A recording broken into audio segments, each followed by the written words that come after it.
বছৰ পূজা পাতিছে? আমাৰ এতিয়ালৈকে পূজা হয় 29 বছৰ হ'ল। 29 বছৰ ন? 29 বছৰ হ'ল। এইবাৰ 29 বছৰ।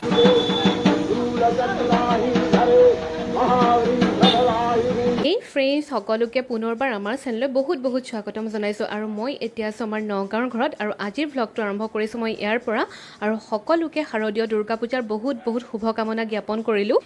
এতিয়া আবেলিৰ 4 বাজিছে আৰু আমাৰ ঘৰৰ মানুহখিনি গৈছে দেৱী মাক আনিবৰ কাৰণে আৰু আমি অপেক্ষা কৰি আছোঁ। তেনেহ'লে সকলোখিনি দেখুৱাই থাকিম কিদৰে মহাষষ্ঠী আজি পালন কৰা হয় আমাৰ ঘৰত। তেন্তে ভিডিঅ'টো সকলোৱে শেষলৈকে চাই থাকিব। আৰু এয়া হৈছে আমাৰ কাকা বয়স কিমান হৈছে এতিয়া? মোৰ 87 কাকা ৰিটায়াৰ্ড পাৰ্চন হয়। আগতে কাকা ক'ত চাকৰি কৰিছিলে? ITI চাকৰি কৰিছিলে। পূজাৰ শুভেচ্ছা এটা দি দিয়ক সকলোকে। সকলোকে পূজাৰ শুভেচ্ছা এটা দিয়ক। সকলোকে পূজাৰ শুভেচ্ছা দিছোঁ। আৰু আমাৰ ঘৰত এইবাৰ কিমান বছৰ পূজা পাতিছে? আমাৰ এতিয়ালৈকে পূজা হয় 29 বছৰ হ'ল। 29 বছৰ ন?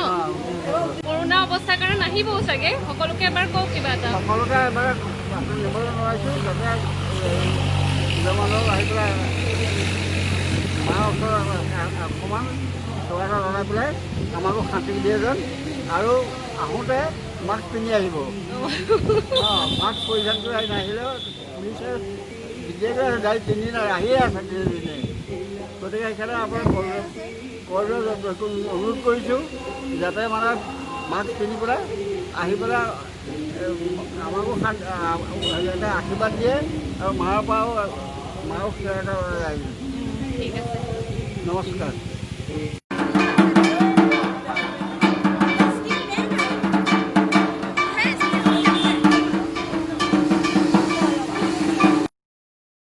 আৰু এয়া দেৱী মা আহি ঘৰ পালেহি। এতিয়া দেউসকলে মাক আদৰণি জনাব, তাৰপিছত আমাৰ ঘৰৰ মানুহসকলে এফালৰ পৰা আদৰণি জনাই যাব। চাই থাককচোন ভিডিঅ'টো।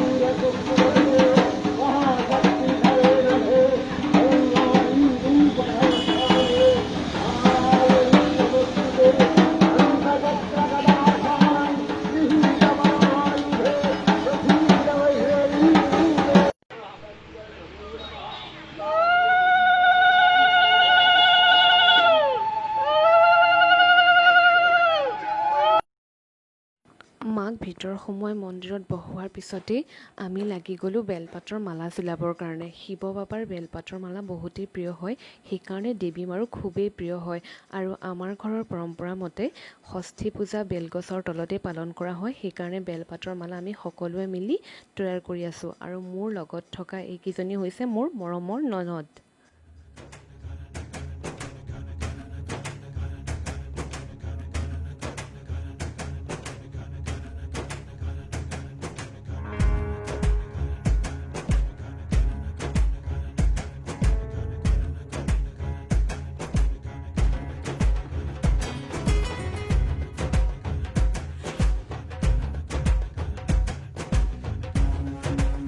এয়াতো চিনি পাইছে আমাৰ সকলোৰে মৰমৰ ৰাজশ্ৰী শইকীয়া, সেইগৰাকী মই। এইজনী হৈছে লীনা, এইজনী ডলি, এইজনী ঈশ্বৰী, সিফালে পেহী খুৰীহঁত বহি আছে।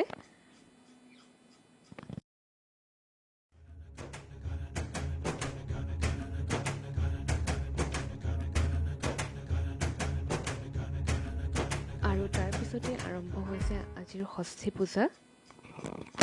আৰু এয়া আমাৰ বেলগছৰ তলত ষষ্ঠী পূজা আৰম্ভ হৈছে।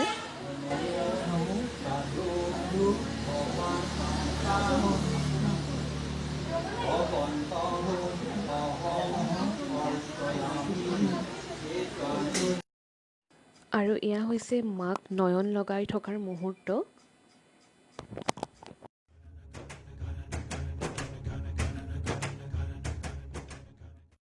মহাষষ্ঠীৰ পূজা ইমানতে শেষ হ'ল আৰু ময়ো ভিডিঅ'টো আজি ইমানতে শেষ কৰিছোঁ, বেছি দীঘলীয়া নকৰোঁ। পুনৰ মহাসপ্তমীৰ ভিডিঅ' লৈ আকৌ আপোনালোকৰ ওচৰলৈ আহি আছোঁ। তেনেহ'লে ধন্যবাদ।